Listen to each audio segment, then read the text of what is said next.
Ya, terima kasih. Bismillahirrahmanirrahim. Dengar semuanya? Terdengar, Kanda. Sangat kedengaran. Dengar ya. Bismillahirrahmanirrahim. Assalamualaikum warahmatullahi wabarakatuh. Waalaikumsalam. Alhamdulillah. Waalaikumsalam warahmatullahi wabarakatuh. Alhamdulillahirabbil alamin. Wassalatu wassalamu ala asrofil anbiya'i wal mursalin wa ala alihi washabbihi rasulillah ya jamaah. Asyhadu an la ilaha illallah wahdahu la syarikalah wa asyhadu anna Muhammad abduhu wa rasuluhu la nabiyya ba'da. Rabbi shrah li sadri wa yassir li amri wahlul 'uqdatam min lisani yafqahu qawli. Pertama-tama marilah kita panjatkan puji dan syukur kita kehadirat Allah Subhanahu wa taala yang mana pada malam hari yang berbahagia ini walaupun kita berjarak lintas waktu, jarak dan masa, tetapi Allah persatukan hati kita. Bahwasanya dalam pertemuan ini mudah-mudahan Allah rahmati dan Allah berkahi segala kehidupan yang akan kita jalani ke depannya. Yang jelas nikmat Allah yang sangat besar itu adalah nikmat iman, nikmat Islam, serta nikmat kesempatan yang mana pada malam hari yang berbahagia ini di virtual Zoom ini kita dapat berkumpul. Sebenarnya ini adalah sharing tentang bagaimana menjalankan pemerintahan, karena dalam pemerintahan ini harus banyak hal yang berkaitan dengan baik itu undang-undang, baik itu kebijakan ataupun keputusan yang harus dimusyawarahkan secara bersama. Selanjutnya, salawat serta salam marilah kita aturkan kepada junjungan besar kita Nabi Muhammad SAW yang mengucapkan Allahumma sholli ala sayyidina Muhammad wa ala ali sayyidina Muhammad.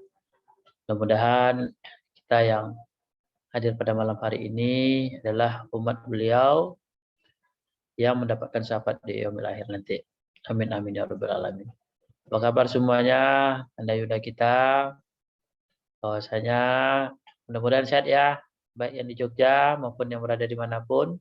Baik bang, baik. Maupun dengan masa pandemi saat ini, tapi tidak mengurangi semangat kita untuk saling berbagi, saling menularkan energi positif satu sama lain, karena dengan energi positif kita dari satu sama lain ini akan memberikan semangat, imun kita akan bertambah kuat, iman kita akan bertambah kuat juga.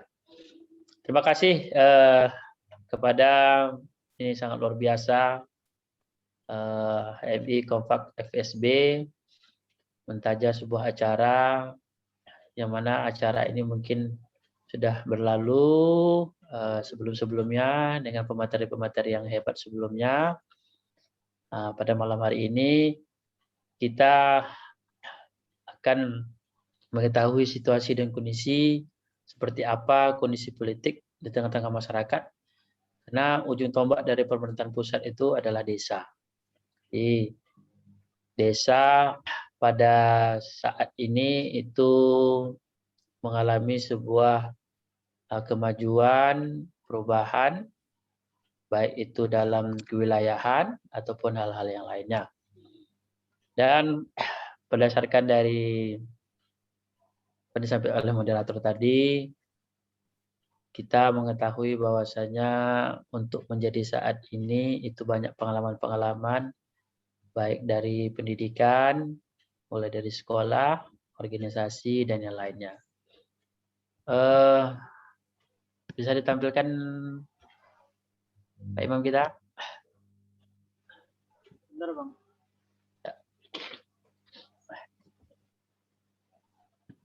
Ya, ini coba kita berbagi materi.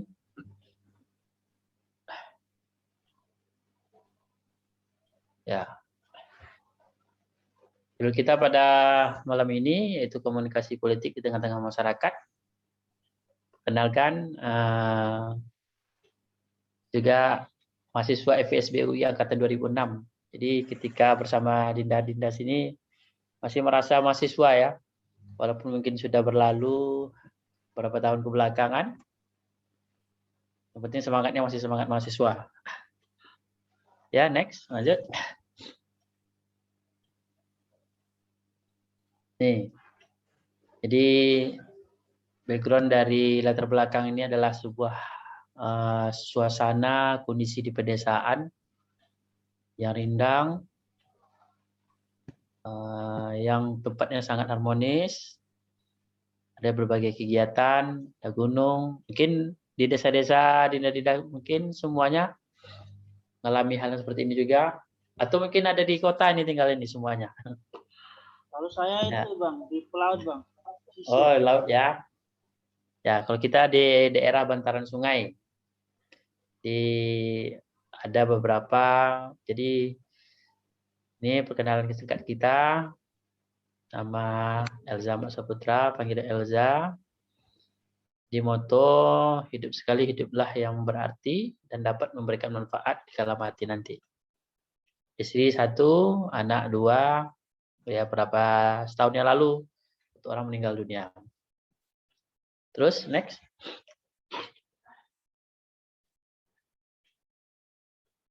Ya, ini untuk diketahui saja. Pendidikan, pengalaman kerja. Nah, ini sudah melalang buana. Mulai dari tangga yang paling bawah sampai yang saat ini itu telah dilalui.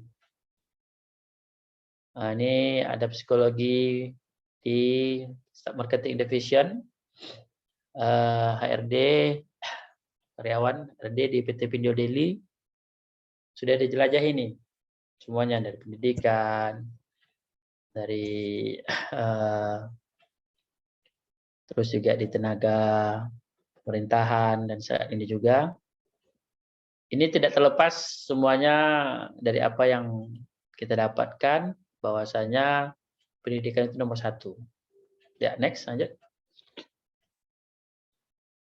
Ya, nih sekilas latihan kader himpunan tahun 2007, terus mengikuti berbagai kegiatan baik di tingkatan LEM fakultas dan universitas dan juga lintas daerah. Terus ikut LK2 juga, latihan kader. Ini sebenarnya untuk pemacu bagi adik-adik mungkin dari kita yang mungkin pada saat ini belum LK2 nih, atau udah semua nih.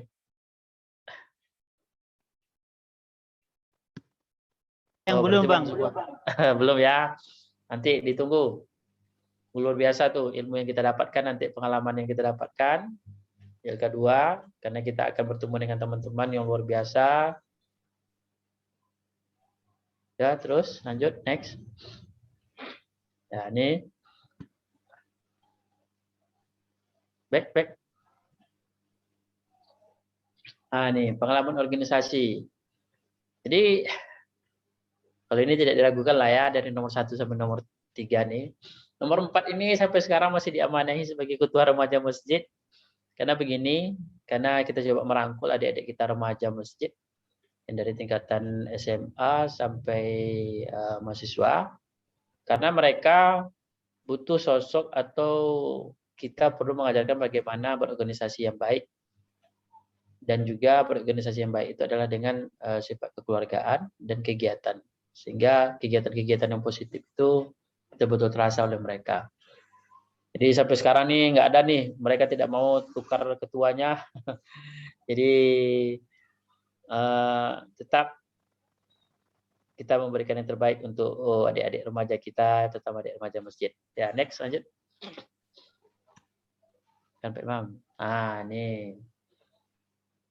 Kita akan sampai, kenapa kita harus bahas dari mahasiswa dulu, apa kaitannya nanti ketika dari komunikasi sosial politik ini. Ini landasannya, ini dasarnya. Kita harus tahu dulu bahwasanya mahasiswa kuliah itu ada mahasiswa aktivis, mahasiswa agamis atau religius, mahasiswa perfeksionis, mahasiswa apatis, mahasiswa hedonis, dan mahasiswa ada maunya. Jadi beberapa klasifikasi mahasiswa ini adik-adik, dinda-dinda sudah tahu semuanya. Nah, cuma yang terakhir nih mungkin nih, mahasiswa ada maunya. Maunya kemana nih? Maunya jadi aktivis, religius, perfeksionis, apatis, atau hedonis. ya itu tinggal pilihan kita. Tapi yang jelas mahasiswa ini harus punya peran dia nantinya. Ketika sudah di tengah-tengah masyarakat, itu kita tidak akan ditanya lagi IPK berapa, kuliah dulu ngapain, tidak ada. Karena kita, ya ibarat bahasa pepatah yang ada di sini itu selangkah maju daripada masyarakat, karena kita didulukan, karena di tengah-tengah masyarakat itu kita dianggap kaum yang intelektual, yang tahu banyak hal. Nah, seperti itu. Jadi tantangan yang besar ini untuk mahasiswa yang mungkin saat ini masih semester, ada yang semester 13 ini? Tidak ya. Jadi yang jelas kemana arah yang akan kita lalui nantinya, itu akan menentukan kita nantinya. Next, lanjut.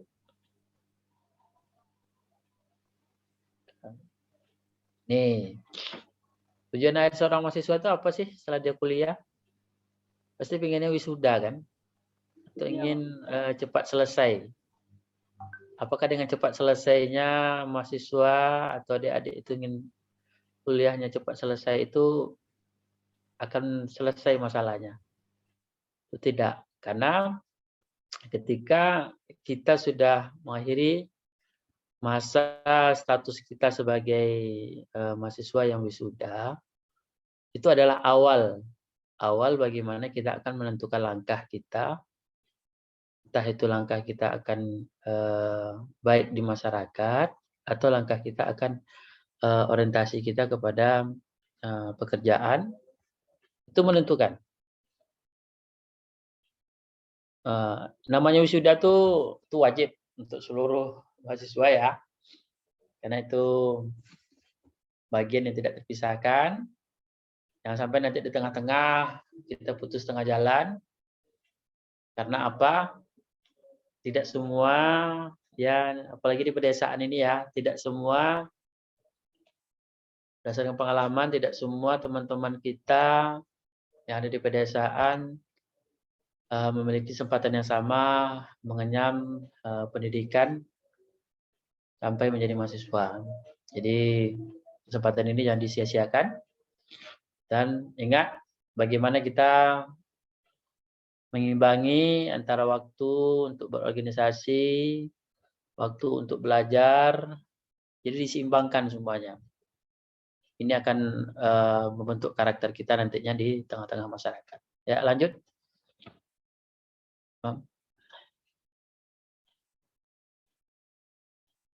Nih, pernah tidak kita terpikirkan seorang mahasiswa ketika diberi tugas oleh dosennya? Ada yang tugas mudah, susah, bahkan tingkatnya mungkin lebih susah lagi. Dan pernah tidak terpikirkan sama kita bahwasanya persoalan di tengah-tengah masyarakat itu lebih sulit untuk diselesaikan dibandingkan tugas kuliah? Benar, Bang. Iya. Kita menganggap, wah kayak tugasnya sulit ya, susah ya. Sama juga dulu waktu ketika kuliah, kita ingin menyelesaikan sebuah pekerjaan dari dosen. Sebenarnya dosen itu menginginkan kita tuh dengan adanya beban-beban yang diberikan kepada kita, itu untuk melatih bagaimana kita bisa, ya terutama kita bisa menyelesaikan masalah diri kita. Ketika kita sudah bisa menyelesaikan masalah di tengah masyarakat, otomatis kita bisa menyelesaikan masalah yang ada di diri kita. Tuh. Jadi mahasiswa itu harus benar-benar bisa tantangan yang ada di tengah-tengah masyarakat. Tuh. Jadi dipikirkan ya, itu jelas. Namanya tugas ya, diselesaikan. Jangan sampai menumpuk. Nah, karena sama dengan ketika kita menyelesaikan persoalan di tengah-tengah masyarakat. Ketika tumpuk masalah itu akan berefek kepada kita. Karena nanti masyarakat akan menuntut. Sama lah seperti dosen menuntut tugasnya kemana nih, tugas mana. Tapi kalau kita di masyarakat itu berbeda. Di masyarakat itu reward dan punishment yang diberikan itu langsung. Jelas gitu ya. Oke, lanjut.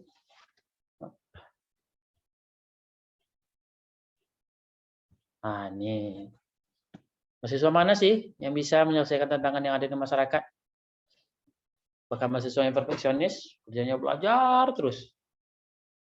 Apakah mahasiswa yang hedonis, yang nongkrong tiap hari, atau mahasiswa yang religius, atau mahasiswa yang apatis nih, mikirin nih kapan nikah, atau kapan lulus, kapan kerja, yang pertanyaannya itu kapan nih dalam pikirannya. Atau ini nih, ya, mahasiswa yang suka ikut organisasi. Oke, mari kita lihat mahasiswa apa jawabannya. Ya, yang jelas adalah mahasiswa yang peduli, ada rasa simpati, yang mampu membangun komunikasi di tengah-tengah masyarakat. Intinya ini, apakah dia mahasiswa yang perfeksionis, tapi dia ada masa kepeduliannya, itu masuk dalam kategori. Atau mahasiswa, kalau hedonis biasanya ada juga, karena pengalaman ya. Ada teman-teman yang ketika di kuliah, itu teman-teman kami sama nongkrong, jadi ada prinsip dalam hidupnya ketika dia ingin memberikan sesuatu, ceritalah nih ya, termasuk orang yang menengah ke atas orang tuanya, tapi dia mempunyai jiwa yang sosial yang tinggi.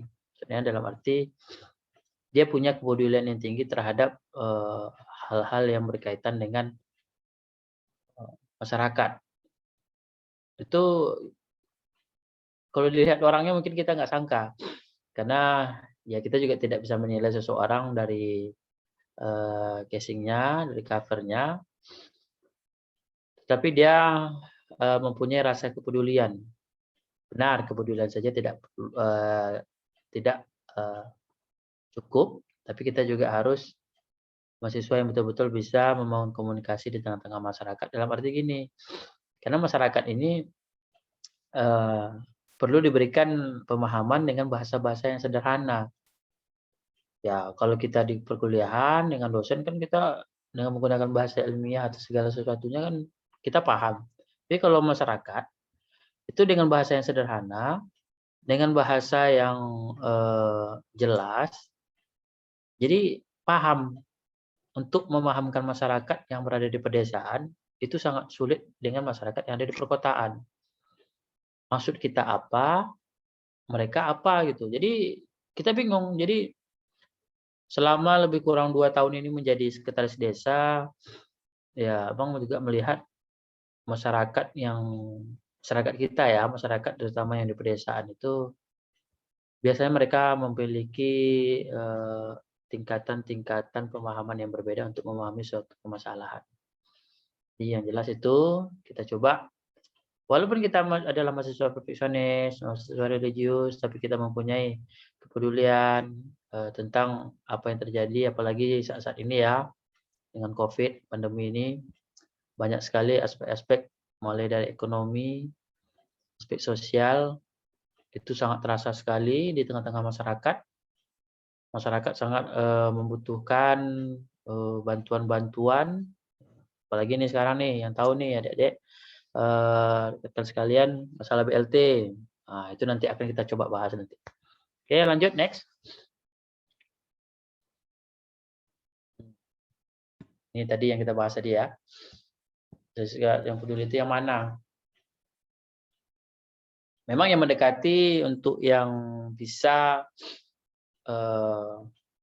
berkomunikasi di tengah-tengah masyarakat itu biasanya 2. Itu mahasiswa yang aktivis dengan yang religius. Karena yang religius ini dan aktivis itu biasanya peka dia terhadap hal-hal yang berkaitan dengan masalah yang ada di tengah masyarakat. Kalau yang 3 nih biasanya meragukan ini. Tapi bisa jadilah. Oke, next. Apa nih yang harus dicapai ketika kita masyarakat dihadirkan, kehadiran kita di tengah masyarakat itu dirasakan? Apakah perlu IPK atau nilai yang baik? Ya, perlu sih untuk menunjukkan kecerdasan kita sebagai mahasiswa yang pintar dan intelektual. Tapi pintar saja tidak cukup untuk kita bisa berkomunikasi. Apa harus detail kita banyak nih? Bolehlah. Karena kemampuan segala daya yang ada, mulai dari kemampuan otak kita, orang tua kita, materi kita, dan lain-lainnya. Apa yang jelas ini, intinya yang paling menentukan ini, pengalaman yang dapat yang selama kita perkuliahan. Hal ini yang paling menentukan. Nanti kita akan seperti apa, bagaimana, dan menjadi siapa kita ke depannya. Itu pengalaman ketika kita membentukkan teamwork kita, kerjasama kita, atau kegiatan-kegiatan lain. Ini menentukan sekali. Oke, lanjut.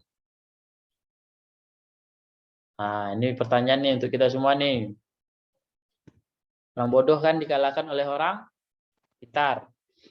Orang pintar dikalahkan oleh orang cerdas. Orang cerdas dikalahkan oleh, siapa yang tahu nih? Orang bodoh, orang pintar, orang cerdas dikalahkan oleh siapa?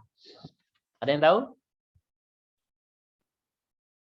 Orang istiqomah, Bang. Ayo, ada lagi enggak? Ini simpel. Ada yang bisa jawab teman-teman yang lain? Ya, jadi sebenarnya sederhana. Orang bodoh, orang pintar, orang cerdas dikalahkan oleh orang yang beruntung. Dia pintar tapi nggak beruntung. Gimana? Dia cerdas tapi nggak beruntung. Kenapa? Mungkin ada orang yang bodoh tapi dia beruntung. Cerita nih, banyak nih sekarang kita atau teman-teman sekaligus semuanya, bahkan abang juga ngerasakan dia tidak terlalu ya pintar, bodoh, tapi akhirnya dia beruntung, dia bisa jadi PNS misalkan, atau dia pekerjaannya ternyata dia bagus. Nah, apalagi nih teman-teman sekalian, kalian adalah orang-orang yang beruntung di saat orang lain tidak mengenyam pendidikan atau menjadi seorang mahasiswa, tapi kalian bisa jadi mahasiswa. Karena sekarang masyarakat lebih memikirkan bagaimana mengisi perutnya dibandingkan untuk memberikan pendidikan yang layak kepada orang tuanya. Apalagi keprihatinan yang ada di tengah-tengah masyarakat, cerita nih, orang tuanya tidak mau lagi menyekolahkan anaknya sampai bahkan ketika SMA. Apalagi nih kalau di masyarakat kita nih yang anak-anak perempuan yang umurnya mungkin sudah usia pernikahan malah dinikahkannya. Ya karena mereka tidak punya ilmunya, ya akhirnya cerai-berai. Karena pendidikan itu sangat penting. Jadi beruntunglah teman-teman yang sekarang bisa mengenyam pendidikan. Oke, lanjut.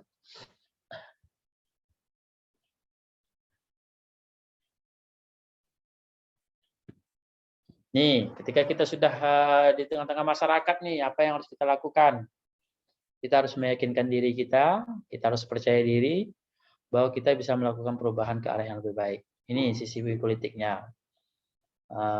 Kalau biasanya kan ya orang-orang di sana pencitraan, misalnya seperti itu kan. Kalau kita tidak, bagaimana kita bisa berbuat kepada masyarakat? Berbuat dalam arti apa yang menjadi kebutuhan, apa yang menjadi keinginan dari masyarakat dan ekspektasi masyarakat, harapan masyarakat terhadap kita. Itu perlu. Walaupun kita tidak di pemerintahan, tapi kita bisa memberikan sesuatu kepada masyarakat. Hal-hal kecil sajalah. Pengalaman nanti teman-teman kalau sempat KKN itu bagus. Ya mungkin ada pro dan kontra juga di tengah-tengah masyarakat, di tengah-tengah mahasiswa, tapi itu bagus. Karena kita diajarkan untuk bagaimana ya simulasi bagaimana kita nanti hidup di tengah-tengah masyarakat. Yang jelas kita percaya diri. Nah, nanti kalau bagi teman-teman apalagi yang berorganisasi ini, karena dasar-dasar ilmu politik kan kita sudah ada, karena pengalaman ketika kita berorganisasi, baik teman, lawan, bagaimana kita mengatur strategi, ya lebih paham lah nanti, karena di HMI diajarkan semuanya itu, bagaimana kita berpolitik yang santun, yang baik, yang mengarah kepada perubahan yang lebih baik. Oke, lanjut. Nah, gini. Abang membagi apa yang harus kita kuasai ketika kita sudah di tengah-tengah masyarakat. Abang membagi ada 2 zona. Pertama ada zona merah atau zona biru. Zona biru ini bisa dikategorikan zona aman, zona yang harus kita kuasai. Itu pertama wawasan atau ilmu pengetahuan. Ini penting karena kita mudah, biasanya kalau mahasiswa itu mudah untuk beradaptasi dengan keadaan lingkungan di sekitarnya. coba mempelajari hal-hal apa yang ada di daerah tersebut, atau ilmu-ilmu yang lain yang mungkin tidak harus berkaitan dengan ilmu kita, mungkin bahasa Inggris atau ilmu hubungan internasional, psikologi. Coba cari lagi pengetahuan yang lain. Nah, itu penting. Kedua, yaitu keterampilan atau bakat yang kita miliki. Itu jelas, karena kita kuliah ini itu mengasah bakat kita. Yang ketiga, ini yang penting, ketika kita sudah di tengah-tengah masyarakat, ada koneksi atau jejaring yang harus kita bentuk dengan orang-orang hebat. Nah, contohnya seperti inilah, ada alumni hebat, atau ke bupati, wali kota, akademisi, atau orang-orang hebat yang lainnya. Karena masyarakat ketika dia melihat kita ini dekat dengan seseorang yang dikatakan hebat bagi mereka, tanda kutip, entah kita dekat nih dengan bupati, DPRD. Jadi mereka tuh seperti ingin memberikan aspirasinya kepada kita, ingin menyampaikan aspirasinya kepada kita nanti seperti ini, seperti ini, seperti ini. Yang keempat adalah keteladanan kita atau sikap kita dalam perbuatan mencerminkan kita ini seorang intelektual. Jangan sampai kita mencederai kita mahasiswa, tapi kita acuh tak acuh dengan lingkungan kita, dengan keadaan kita, lingkungan kita. Nih, zona merah. Zona merah nih analisis yang harus mendalam. Maksudnya kita harus bisa membaca keadaan. Karena psikologi sosial masyarakat atau sosial masyarakat yang ada di tengah-tengah masyarakat itu berbeda. Kadang kita berbuat sesuatu yang baik, itu belum tentu dinilai baik oleh masyarakat. Jadi kita harus betul-betul menilai, kita harus betul-betul bertindak, banyak yang harus kita pikirkan sebelum kita ingin bertindak. Yang kedua, itu problem solving kita, bagaimana kita menyelesaikan suatu masalah di tengah masyarakat. Penting, maaf cerita nih ya, kadang kalau kita sudah di tengah masyarakat, apalagi di pemerintahan, hilang anak ayam aja itu ke kita ngadunya masyarakat. Bagaimana nih kita menyelesaikan masalahnya? Padahal itu kan hal yang kecil. Jadi kita harus memberikan respon yang baik kepada masyarakat. Mungkin itu masalah kecil, tetapi kita memberikan kenyamanan kepada masyarakat, kepedulian kepada masyarakat, respon yang baik kepada masyarakat, tanggapan yang baik dari masyarakat itu perlu. Walaupun itu kecil, ya macam nanti ada anak ayam nih, anak ayam hilang atau kerbau masuk di kebun orang atau hal-hal yang mungkin yang tidak pernah terpikirkan sama sekali ketika kita jadi mahasiswa, mungkin kan masalah yang kecil, apalagi masalah yang besar. Nah, kalau masalah yang besar itu tadi ada mungkin benturan-benturan atau gesekan-gesekan dengan lawan politik kita, atau dengan orang yang mungkin kurang senang dengan kita, atau masalah-masalah yang harus kita selesaikan, seperti itu. Yang ketiga, manajemen diri yang harus kita kuasai. Manajemen emosi kita, manajemen konflik kita. Ya, jelas ya. Nih, gambaran terus. Ya, next. Nih, gambaran ketika kita berada dalam sistem pemerintahan. Apa sih yang diinginkan dari masyarakat tuh ketika kita sudah di pemerintahan? Nih, masyarakat akan menilai kinerja kita. Dia enggak mau tahu mau kita itu seperti apa. Dia masyarakat menginginkan layanan kita, pengabdian kita, penyelesaian masalah kita itu seperti apa. Nah, karena berkaca kepada dia pasti akan dibandingkan nih kita dengan pemerintahan sekarang dengan pemerintahan sebelumnya. Jelas bagaimana kita berbuat kepada masyarakat. Kedua nih, masyarakat akan menginginkan program dan kegiatan, apalagi di pemerintahan desa kita ditopang dengan anggaran dana desa, dan banyak lagi anggaran-anggaran yang bersumber dari ada yang dari pajak, ada yang lain. Ini untuk diketahui. Kenapa? Ya untuk diketahui ya adik-adik kita, dinda kita semuanya. Kenapa begitu banyak sekarang kepala desa yang berambisi untuk menjadi kepala desa? Nih, dana yang akan dikelola itu lebih kurang 1 sampai 2 M. Wah, itu kalau untuk diberi ke Komi itu mau dibikin apa tuh rencana tuh Pak Imam? Nah, Ya Pak, 1 M. itu kan komisariat sendiri Bang. Itu. Nih, dana yang segini inilah yang menjadi permasalahan di tengah masyarakat. Masyarakat menginginkan ini. Ya. Tapi jangan kita mengandalkan dana yang ada. Masyarakat atau kita sebagai pemerintah, bagaimana kita bisa berdiplomasi, lobby kepada anggota dewan. Karena desa ini mempunyai jaringan yang baik, koneksi yang baik kepada anggota dewan yang lainnya untuk dana aspirasi namanya. Jadi dana aspirasi yang ada di DPRD, tingkat kabupaten, provinsi, bahkan pusat itu ada. Bahkan sampai kepada desa. Nanti melihatkan nanti apa yang sudah kita capai dalam 1 tahun 2 tahun ini ya. Nah, nih yang ketiga, masyarakat akan melihat prestasi apa yang akan diraih kita selama di pemerintahan.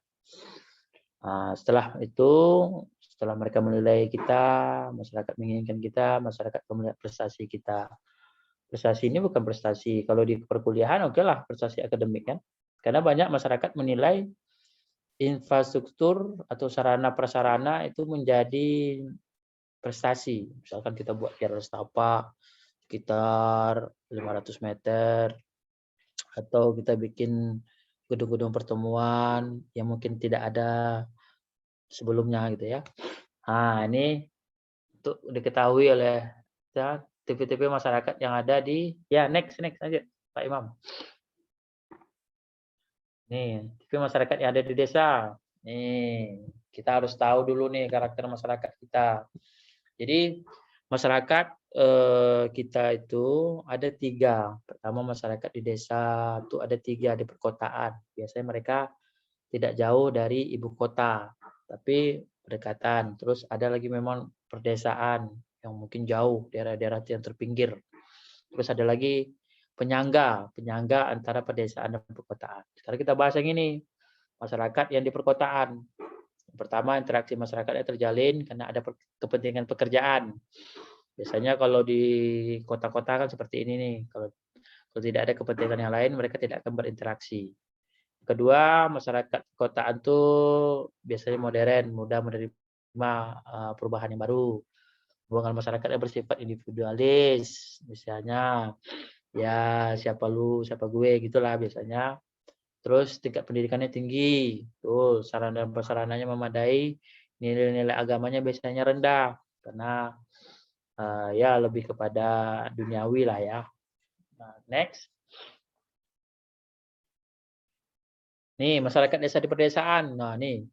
Menjunjung tinggi nilai atau tradisi yang sudah ada. Pelestarian budaya adat dan kebiasaan yang turun-temurun. Misalnya kalau daerah laut itu ada kayak misalkan melarung, ada misalkan perayaan-perayaan hari-hari tertentu kan. Itu biasanya ada tuh. Nah, kita sebagai mahasiswa yang mungkin secara logika kita melihatnya itu tidak masuk akal, ya kita tidak bisa membantah. Karena itu akan menjadi benturan yang keras di tengah-tengah masyarakat. Merubah pun kita tidak bisa, tapi mengurangi bisa.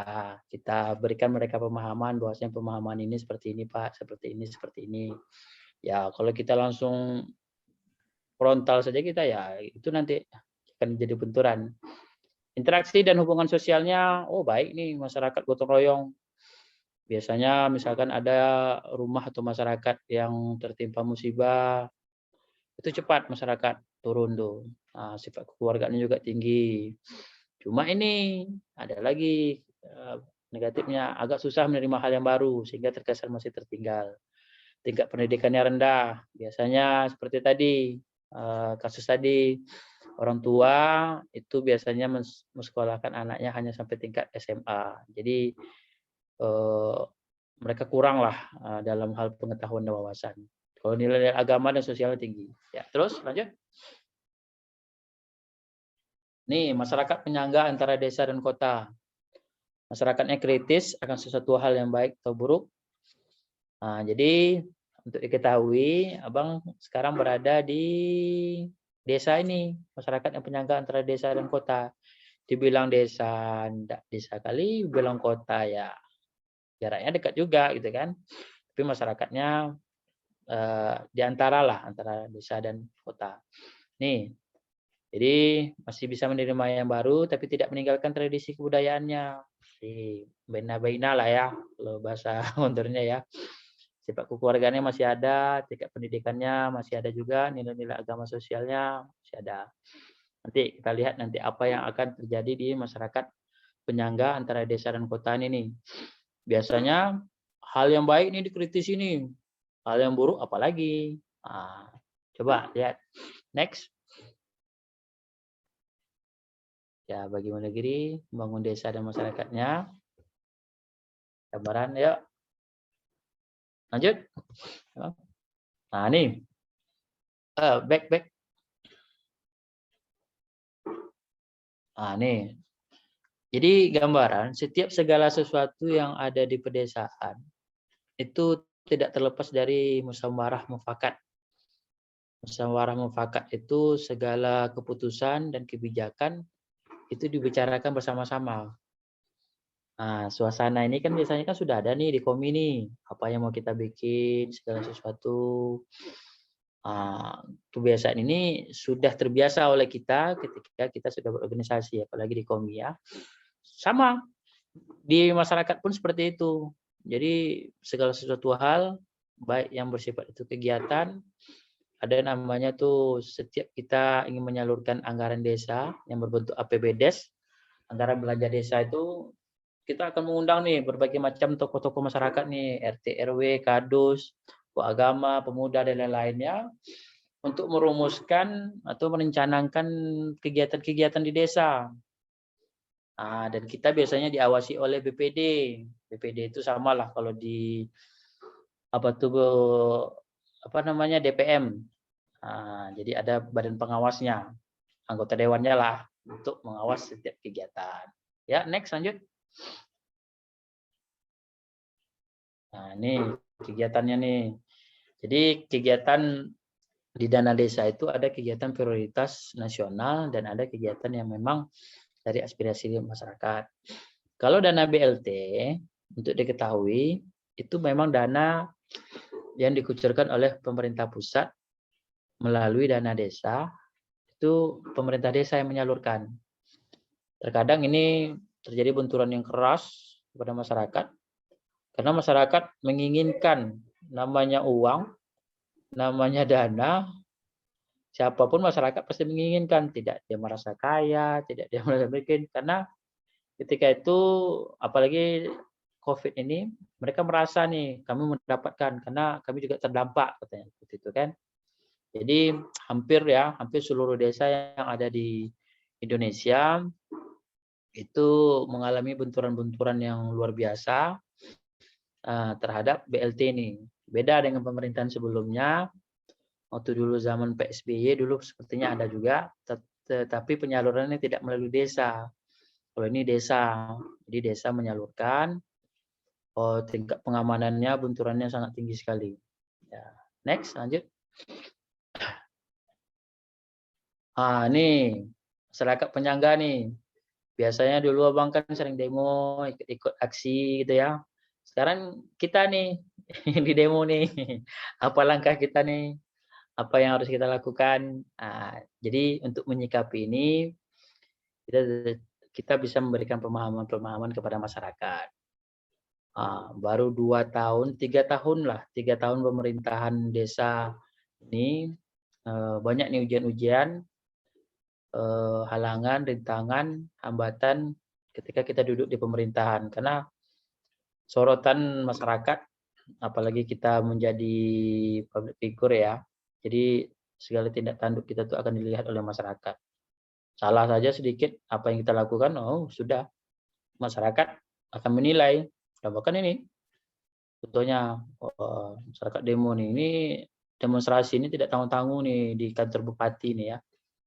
Karena ketika kita memberikan penjelasan, ya biasalah ini bentuk dari aspirasi masyarakat yang tidak berpuas diri terhadap kinerja dari pemerintah.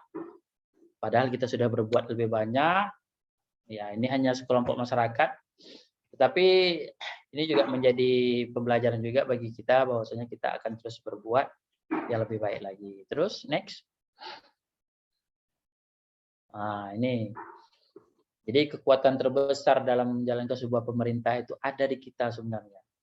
Ada teamwork-nya, ada kebersamaan, ada kekeluargaan, bagaimana kita bisa merangkul masyarakat, ya, baik yang tua, yang muda, apalagi kita nih, yang kita sudah diselangkahkan, seperti Abang, Sekdes.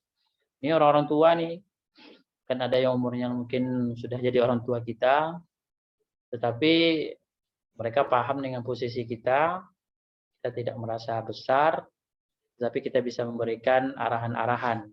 Jadi kepada yang lebih tua kepada kita ya itu arahan, tapi kepada yang lebih muda kepada kita itu perintah. Karena biar nanti kita ya masyarakat itu segan kepada kita, bukan karena kita posisi kita itu tinggi tidak, tetapi bagaimana kita bisa membentuk teamwork ini semua bisa terangkul dengan baik. Karena di masyarakat itu ketika kita menjalankan sebuah pemerintah, teamwork inilah, ini RT-nya, RW-nya, perangkat desa yang ada di dalam itu harus sejalan, sevisi dan semisi. Sama lah seperti kita di komisariat, YMI, atau di organisasi lainnya, kita punya visi, punya misi. Seperti itu. Next, lanjut. Ini salah satu bentuk prestasi yang coba kita raih. Bukan ada maksud apa-apa ya. Jadi ambulan ini adalah bentuk diplomasi kita di desa kepada pemerintah kabupaten dan DPRD. Bagaimana kita meraih salah satunya pengadaan ambulan. Karena masyarakat di sini ketika ada, ini hal yang kecil ya, ini yang bernilai sosial. Karena masyarakat jarak dari permukiman dengan tempat perkuburan itu jauh. Jadi masyarakat menginginkan adanya ambulan. Karena ini tidak ditopang oleh dana desa, tapi bagaimana kita bisa berdemokrasi kepada yang punya anggaran nih. Ini biasanya kabupaten. Alhamdulillah berjalannya tahun pemerintahan kita bisa mengadakan. Alhamdulillah ini sudah bisa dimanfaatkan oleh masyarakat, baik masyarakat yang sakit atau yang kemalangan bisa kita. Dan ada lagi nih yang lain-lain, tidak terlepas dari ini saja. Karena masyarakat itu menilai prestasi yang prestasi yang ingin kita raih itu yang berbentuk fisik, ada bentuknya, ada barangnya. Seperti itu. Next. Ini sifat gotong royong. Sifat gotong royong di masyarakat itu, ya inilah cerminan dari masyarakat. Kita tidak membersihkan fisiknya saja, tetapi kita bersihkan juga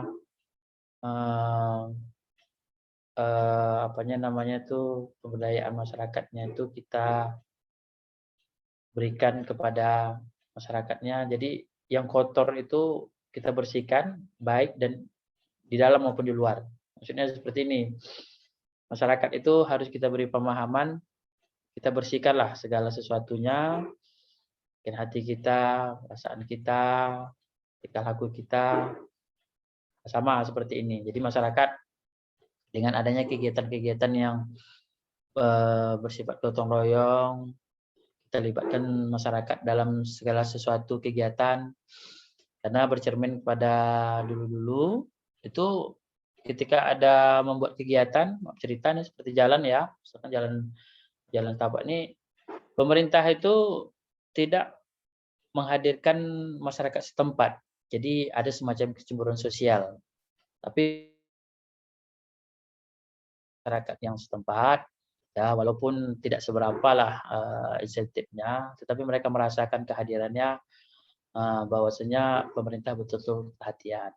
Ya, next.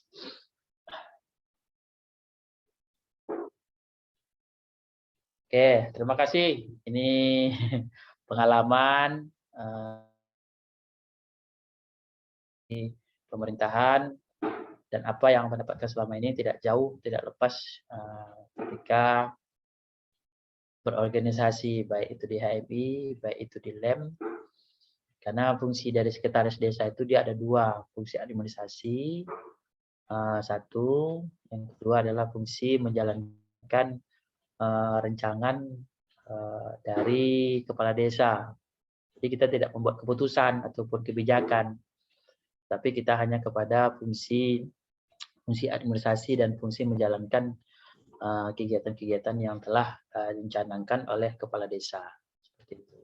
Nah, ini nanti siapa yang berminat nanti nih, mungkin ada cita-cita menjadi kepala desa. Ini gambaran yang ada. Tidak hanya kepala desa ya, hampir sama ini. Ada yang di pemerintah daerah atau di pemerintah provinsi. Karena kalau di desa itu ruang lingkupnya banyak, jadi mencakup semuanya.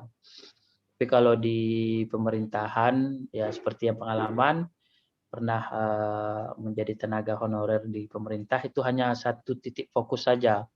Tapi kalau di pemerintah desa kita semuanya tuh apapun halnya itu terangkum semuanya. Jadi itu dulu. Mohon maaf apabila ada salah-salah kata, mungkin kita sharingkan, kita diskusi, kita sambung diskusinya dengan tanya jawab. Dipersilakan. Oke, moderator mungkin. Baik, terima kasih atas penyampaian materinya Kanda Elsa. Ya, baik, Kanda, Yunda, dan teman-teman sekalian, kita telah mendengarkan materi yang disampaikan oleh Kanda Elsa. Lalu, apakah ada dari Kanda, Yunda, atau teman-teman sekalian yang ingin bertanya? Apabila ada, sesi pertanyaan telah dibuka. Silahkan ingin bertanya. Oh baik, ini itu Bang, sekedar apa? Mungkin ya. ada sesi tanya, menurut aku ada sesi refleksi juga. Betul. Pertama, ini Bang, berkaitan dengan budaya di desa itu memiliki budaya yang berbeda-beda. Betul. Contoh saja di daerah di rumah saya Bang. Di rumah saya itu masyarakatnya emang dari segi ekonomis itu sangat makmur di satu kecamatan paling makmur di desa saya. Karena mayoritas orang-orang itu nelayan dan penghasilannya itu lebih dari di atas PNS gitu. Itu nelayannya. Terus kemudian tapi di sisi lain yang perlu digarisbawahi itu soal budaya yang mana orangnya itu kolot-kolot gitu Bang. Kolot-kolot dalam arti yaitu gak mau mentaati apa yang di peraturan pemerintah ataupun peraturan desa gitu. Contoh saja permasalahan seperti COVID-19 gitu Bang. Nah, kalau COVID-19 di desa saya itu tidak diragukan lagi Bang. Bukan ditakuti, malah dilawan gitu. Soalnya dia menganggap bahwa takdir itu tangan Tuhan. Iya. Ngapain corona itu gak ada. Soalnya di sisi lain di desa saya itu corona itu sudah dianggap biasa karena wujud dari penyakit itu sendiri, virus corona sendiri tidak berwujud. Maka mereka itu tidak percaya bahwa corona itu ada. Gak ada corona itu. Kata mereka Bang. Tapi dan juga seperti itu permasalahan budaya yang ngeyel dan sebagainya itu pasti ada di masyarakat seperti itu. Terus kemudian mengenai dengan yang Abang tadi singgung berkenaan dengan kecemburuan sosial dan sebagainya. Pertanyaan saya itu yang pertama, bagaimana sih menjadikan suatu pemimpin desa itu yang lebih efektif gitu, biar tidak terjadi suatu kecemburuan sosial. Seperti kalau Abang sampaikan tadi, dana desa itu paling nggak minimal itu 1M gitu toh. Ya. Nah, soalnya di desa saya itu tidak ada namanya belangko atau papan tulis gitulah Bang, atau papan banner yang berkaitan dengan transparansinya ya. Ya, transparansi Bang. Nah, itu pertanyaan saya, bagaimana sih menjadikan suatu efektif terhadap pemimpin desa itu? Nah, situ Bang, pertanyaan pertama dulu aja deh Bang. Oke, kita tampung dulu atau kita jawab ini moderator? Mungkin saya tanya lagi, mungkin ada yang mau bertanya lagi nih Kanda. Ya, kalau ada yang ingin bertanya lagi, gimana Kanda? Pak Imam Didin nih. Ini Bang, pertanyaan. Sini Bang Didin. Di kolom komentar, Pak moderator. Oh, komentar.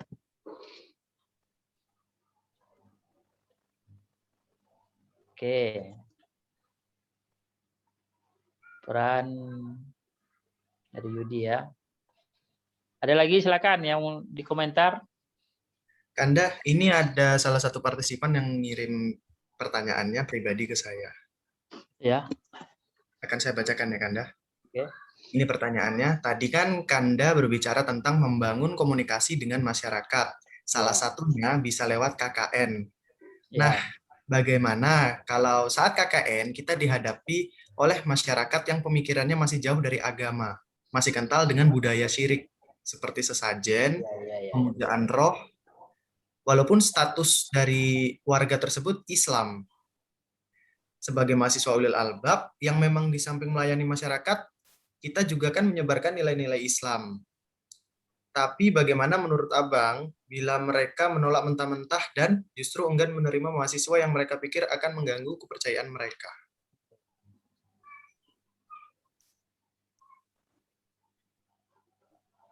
Tiga pertanyaan dulu atau kita lanjut? Hasil langsung dijawab ini, moderator. Langsung boleh, Anda. Oke. Oke, dari Pak Imam kita dulu ya. Pertama masalah budaya. Sama setiap budaya di tengah-tengah masyarakat itu sangat berbeda. Antara yang di gunungan, di laut. Tetapi kalau untuk karakter yang satu itu sebenarnya menyeluruh ya, apalagi masalah COVID ini, karena masyarakat sudah jenuh, bosan tentang keadaan dan situasi yang ada.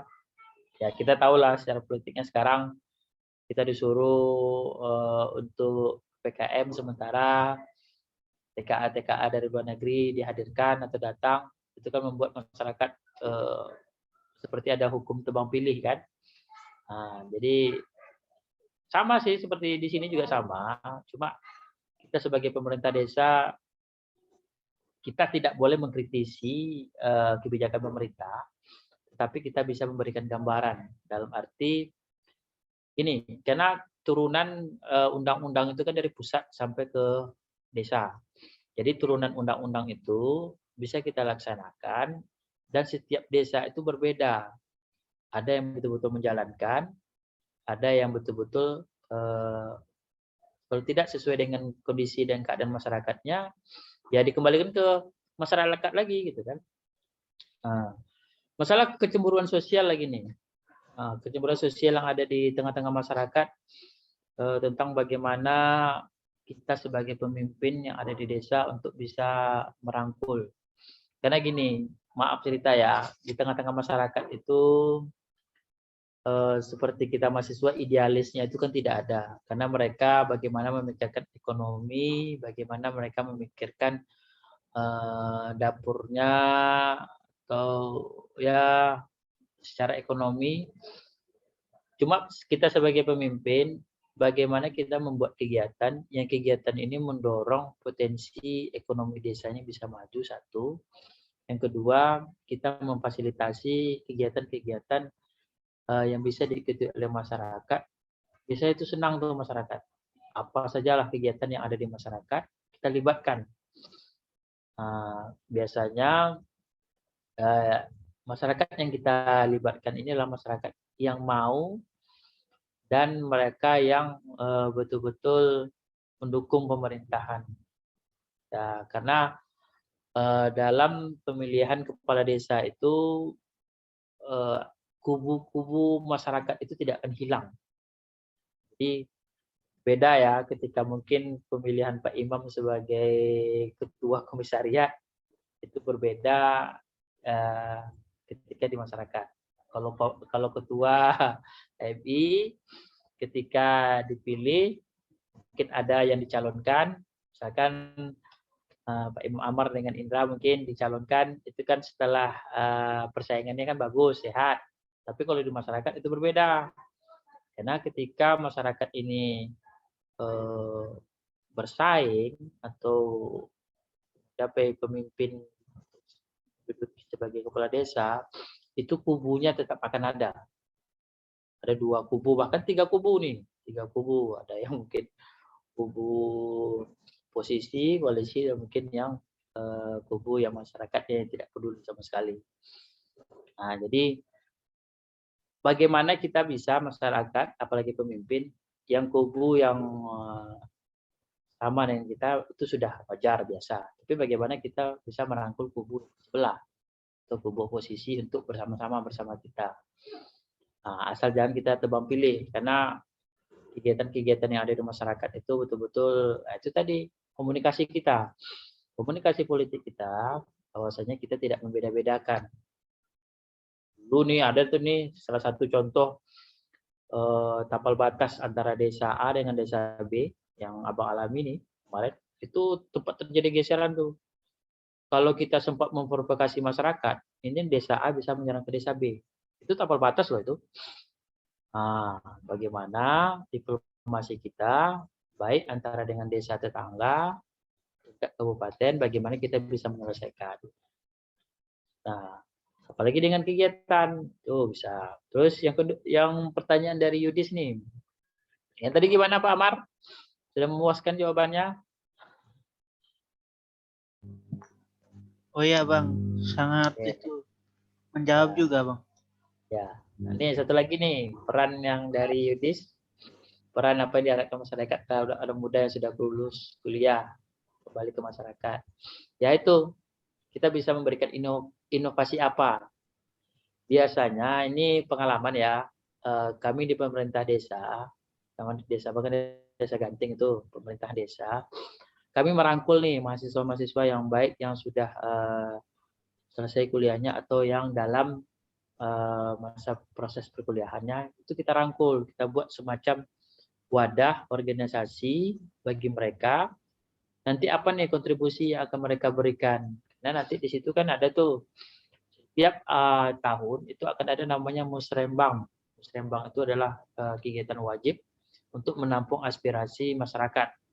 Karena di situ tidak hanya tentang kegiatan yang dicanang melalui dana APBD atau dana desa, tapi aspirasi lain. Misalkan pemuda ini menginginkan ada kegiatan olahraga atau membuat lapangan bola atau membuat kegiatan ini. Itu.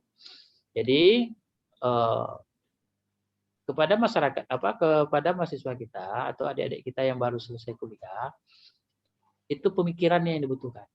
Jadi ada ide-ide, ada kontribusi yang lebih besarnya di situ, bisa memberikan ide, masukan, saran yang bisa memberikan apa ya, kontribusinya lah kepada masyarakat melalui idenya. Satu, yang kedua, karena masyarakat menilai bahwasanya mahasiswanya adalah orang yang bisa memberikan idenya, biasanya fresh nih biasanya. Kalau anak-anak muda nih, apalagi kita-kita yang mahasiswa, itu sangat diperlukan, sangat dibutuhkan. Terus yang ketiga tadi ya, bagaimana komunikasi kepada masyarakat tentang jalannya pemerintahan ya. Itu ya tadi ya, Pak Moderator. Permisi Kanda, bukan yang itu pertanyaannya Kanda. Apa tadi pertanyaannya? Ini, saya singkatin aja ya Kanda ya. Iya, singkat saja, nggak apa-apa. Misal ini ya, kita lagi KKN terus masuk ke desa. Oh iya. Ya, masih nih, kliniknya masih kental gitu Kanda. Jadi kayak ada ritual sesajen, pemujaan roh, tapi memang mereka tuh Islam semua gitu Kanda. Ya, apa yang harus kita lakukan kalau mereka menolak kita? Karena mereka mikir kalau kita tuh bakal ganggu kepercayaan mereka gitu Kanda. Ya. Ya ini kan fenomena, karena kalau kita di KKN, apalagi di masyarakat kita di Jogja itu sistem kepercayaan itu kan besar. Jadi kita sebagai mahasiswa Unit Albab yang ada di UII, apalagi Rasulullah ya, kalau kita kembali kepada zaman dakwahnya Rasulullah, kita kan hanya menyampaikan, karena kita tidak bisa memaksakan. Ketika kita sudah bisa menyampaikan mana yang hak, karena gini, masyarakat itu masalah yang seperti itu tuh sangat sensitif. Cuma jalannya kita harus memberikan ya persuasif lah. Nah, kita harus memberikan gambar-gambaran atau memberikan pemahaman-pemahaman. Karena sama di sini juga sama gitu kan. Ya mungkin tidak terlalu jauh lah kliniknya, tapi masyarakat-masyarakat yang belum bisa menerima hal-hal yang lain. Contohnya saja, tidak usah jauh-jauh ya. Pemahaman beda ini yang jauh. Yang kalau yang misalkan itu kan tadi klinik tuh. Itu. Antar masjid dengan masjid saja nih di masyarakat. Masjid yang ini pemahamannya ini, masjid yang ini pemahamannya ini. Itu saja sudah ada perbedaan. Nah, kita nih sebagai mahasiswa Islam nih, bagaimana kita bisa mendudukkan permasalahan itu. Sedangkan itu saja sudah susah kan. Cuma di tengah-tengah masyarakat, ketika ada hal yang seperti itu, kita tunjukkan sajalah apa yang seharusnya kita lakukan sebagai mahasiswa, karena kita harus bisa menyampaikan. Tapi harus juga memperhatikan norma-norma yang ada. Karena kebudayaan yang melekat dari leluhur atau turun-temurun itu sesuatu yang berat, harus kita berantas. Kalau berantas narkoba atau berantas kejahatan mungkin bisa lah kita lakukan ya. Tapi itu pun juga susah. Tapi apalagi memberantas kepercayaan, itu kita harus hati-hati. Nah, kalau di KKN, ya kita ikuti saja apa yang menjadi program kegiatan kita ikuti saja. Yang penting kita tidak mengganggu mereka, dan mereka pun tidak mengganggu kita. Pengalaman gitu dulu, sempat KKN dulu di daerah jauh-jauh sana ya, daerah pegunungan. Adalah hal-hal yang seperti itu ya, kita sebagai mahasiswa ya bersifat netral saja sih. Kita tidak mencampuri dan tidak mengikuti, itu saja. Nanti takutnya malah kita seperti itu malah tertarik pula kita nanti kan. Nah, itu. Ya, ada lagi?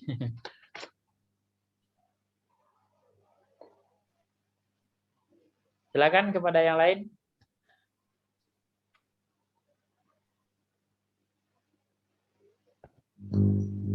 Kayaknya udah nggak ada nih, Bang. Ada ya. Mungkin bisa moderator. Mungkin sudah cukup Kanda pertanyaannya, karena tidak ada yang bertanya lagi. Oke, ada sedikit kutipan dari materi Kanda Elsa yang dapat kita jadikan motivasi, yaitu kita harus bisa meyakinkan diri sendiri untuk percaya diri bahwa kita dapat melakukan perubahan ke arah yang lebih baik. Baiklah, sharing virtual pada malam hari ini telah usai. Semoga apa yang telah disampaikan oleh Kanda Elsa dapat menjadi bekal untuk kita melangkah maju nantinya. Saya sebagai moderator di sini mengucapkan terima kasih yang sebesar-besarnya kepada Kanda Elsa karena telah bersedia untuk menjadi narasumber pada pertemuan kali ini. Saya ucapkan terima kasih juga kepada Kakanda, Yunda, dan teman-teman lainnya atas kehadirannya. Mohon maaf apabila terdapat kesalahan maupun kekurangan dari diri saya dalam menuntun jalannya sharing virtual pada malam hari ini. Wabillahi taufiq wal hidayah. Wassalamualaikum warahmatullahi wabarakatuh.